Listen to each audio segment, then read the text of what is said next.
غزہ کے مظلوم فلسطینیوں کے لیے سب سے بڑے انسانی ہمدردی کے سمندری مشن گلوبل سموتھ فلوٹیلا پر اسرائیل کا حملہ۔ غیر ملکی میڈیا رپورٹس اور سموتھ فلوٹیلا کے منتظمین نے بتایا اسرائیل کے جنگی جہازوں نے قافلے میں شامل الما کشتی کو گھیرے میں لیا۔ اس کشتی میں امدادی قافلے کی قیادت کرنے والی معروف سماجی ورکر گریٹا تھنبرگ سوار ہیں۔ اسرائیلی فوج نے کشتی کے تمام سواروں کو اس وقت عرش پر جمع ہونے کا حکم دیا ہے، جس کے بعد کشتی کی لائیو فیڈ بھی بند ہو گئی ہے۔ الما کشتی کی لائیو فیڈ بحال ہوئی تو اس کے سوار نظر نہیں آ رہے تھے۔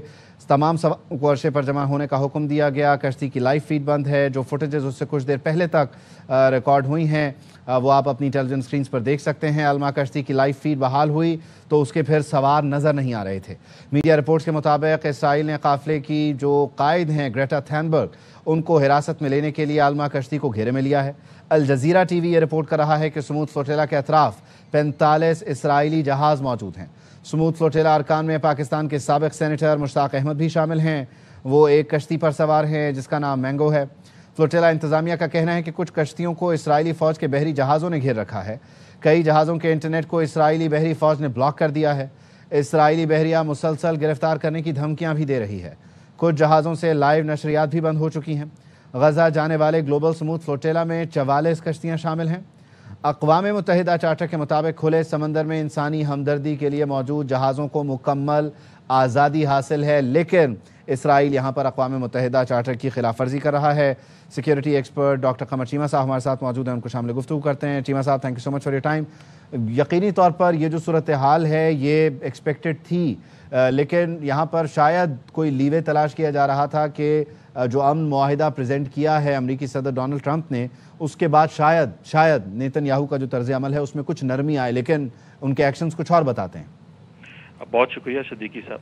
دیکھیے، پہلی بات تو یہ ہے کہ بالکل آپ نے صحیح کہا کہ اس وقت اگر اسرائیلی وزیر اعظم اور ان کی حکومت واقع ہی امریکہ کے کہنے پہ جو ایک معاہدہ سامنے لے کے آئے ہیں اور وہ چاہتے ہیں کہ ان کے ساتھ یہ معاہدہ طے کیا جائے، تو یہ جو نہتے لوگ ہیں ان کو ایک سیف پیسج دینا چاہیے تاکہ یہ جو سامان ہے وہ غزہ کے لوگوں تک پہنچایا جا سکے۔ نہ تو سامان یہ انٹرنیشنل اداروں کو پہنچانے دیتے ہیں، نہ آپ ایئر ڈراپ کر سکتے ہیں، نہ آپ خود وہاں پہ کچھ چیزیں پہنچنے دیتے ہیں۔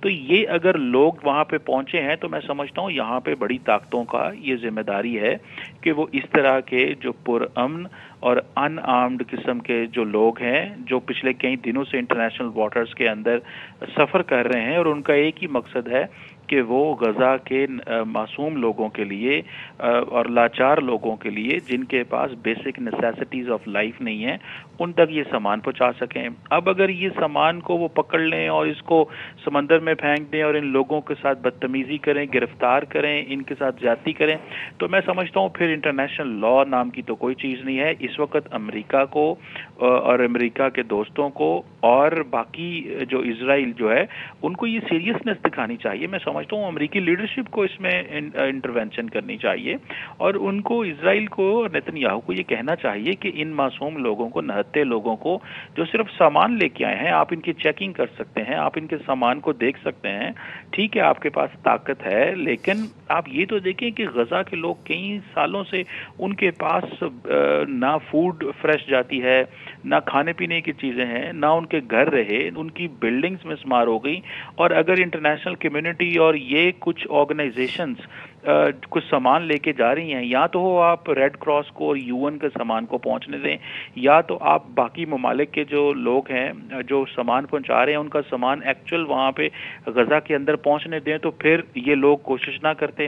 ان لوگوں نے یہ جو کوششیں کی ہیں اسرائیل کی طرف سے جو روکا جا رہا ہے بین الاقوامی اداروں کو سامان نہ پہنچنا، جو نہیں پہنچ رہا، یہ لوگ تو تب کوششیں کر رہے ہیں۔ تو میں سمجھتا ہوں نہ یہ کوئی سیاسی لوگ ہیں، نہ ان کا کسی ایک ملک سے تعلق ہے، یہ مختلف ملکوں سے لوگ نکلے ہیں اور ان کی ایک ہی ڈیسٹینیشن ہے کہ کس طرح غزہ کے جو لوگ ہیں ان کی زندگی بہتر کی جا سکے۔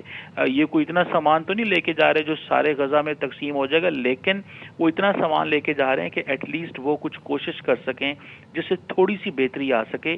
اور बैन-अल-अक़वामी जो कॉन्शियसनेस है उसको थोड़ा झंझोड़ा जा सके, और ख़ास तौर पे इजराइल को इंटरनेशनल कम्युनिटी के सामने एक्सपोज किया जा सके कि वो इस तरह जो रोक रहा है, सामान नहीं पहुंचने देना चाह रहा।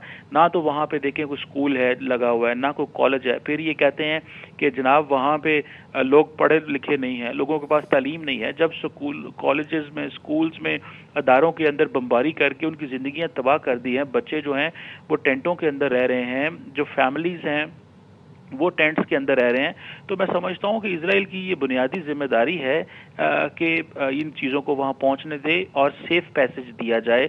और इस पे अगर अमेरिकी सदर डोनाल्ड ट्रंप एक एक्शन लें और फ़ोन करें नेतन्याहू को कि इनको इनको सेफ पैसेज दें और इनको पहुंचें, उनका सामान उतार लिया जाए और इनको जाने दिया जाए, इनको ना गजा में जाने दें, लेकिन एटलीस्ट ये जो मुख्तलिफ नेशनैलिटीज़ के लोग हैं इनका सामान वहाँ पहुँचना इंतहाई ज़रूरी है। और कई दिनों से गजा के लोग इंतज़ार कर रहे हैं।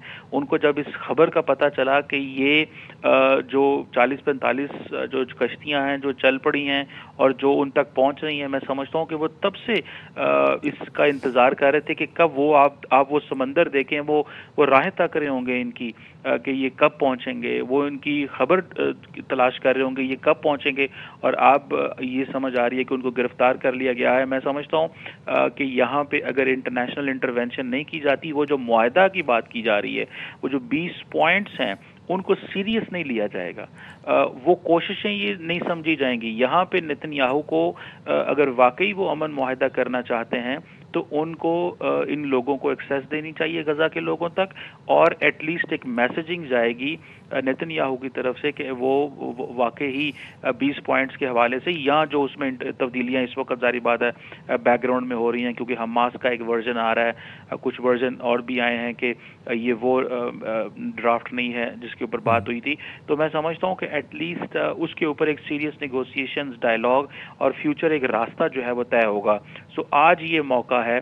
मैं समझ रहा था जब ये 20 पॉइंट का फॉर्मूला आया था तो इन लोगों को शायद पहुंचने दिया जाता कि इजराइल ये कहता जी कि ये लोग आ सकते हैं। मैं नहीं समझता दुनिया में कोई मुल्क या कोई सरकार या कोई फौज इस तरह कर सकती है कि निहत्थे लोगों को सामान भी नहीं पहुंचने दिया जा रहा, और जो कुछ सामान लेके जाता है उसको भी नहीं वहां पहुंचने दिया जा रहा, इंटरनेशनल ऑर्गेनाइजेशंस को भी नहीं एक्सेस दी जा रही, किसी इंडिविजुअल मुल्क को भी एक्सेस नहीं दी जा रही।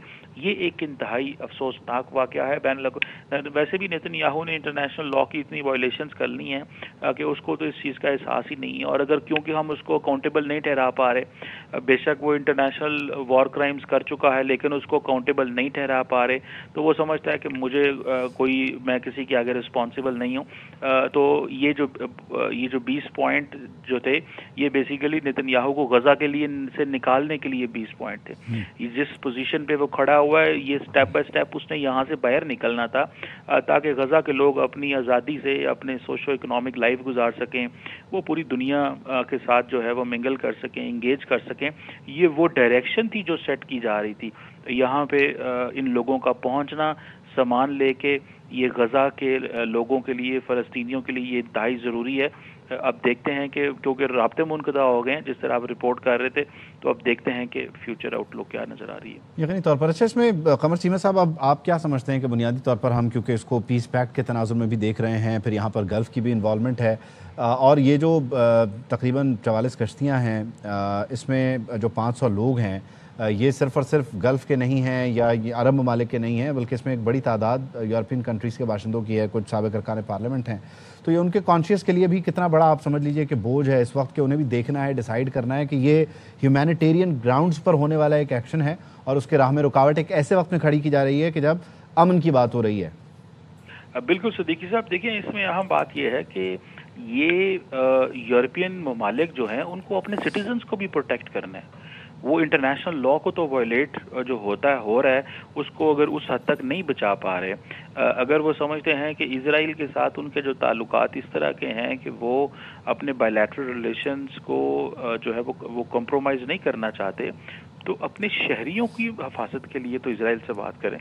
उनको चाहिए कि नेतन्याहू तक पहुंचें, उनको फ़ोन करें, उसके ऊपर स्टेटमेंट्स जारी करें ताकि एक इंटरनेशनल प्रेशर डेवलप हो सके नेतन्याहू के ऊपर। और अगर ये नहीं होता तो मैं समझता हूँ कि ये एक अजीब किस्म की एक नई global norms and values set होंगी कि नहते लोगों की जो जो एफर्ट है, जब दुनिया में कहीं पे कोई कॉन्फ्लिक्ट होगा, जब दुनिया में कहीं पे कुछ इस तरह की सिचुएशन पैदा होगी, तो कौन निकलेगा सामान लेके, कौन इस तरह की जो ह्यूमन वेलफेयर के लिए बाहर निकलेगा। जब आज ये जो एग्जाम्पल सेट की है इन लोगों ने, मैं समझता हूँ ये लोग इंतहाई मुबारक के मुस्तहक हैं कि जो अपने घरों से निकले, कई दिनों से समंदरों के अंदर मौजूद हैं, सामान इकट्ठा किया और अपनी ज़िंदगी को ख़तरे में डाल के ये वहाँ पहुँच रहे हैं।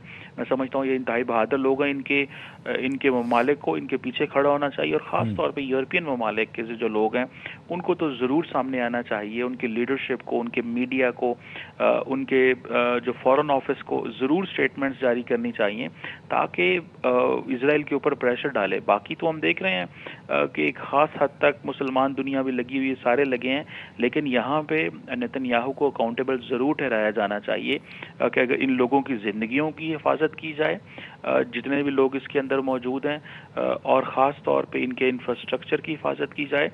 और मैं समझता हूँ कि इस पर अगर जितनी जल्दी स्टेटमेंट्स आएंगी यूरोपियन ममालिक से, उतना ज़्यादा इनकी ज़िंदगियाँ बेहतर महफूज रहने का जो है वो फ़ायदा हो सकता है। बहुत शुक्रिया। डॉक्टर कमर चीमा साहब हमारे साथ मौजूद थे।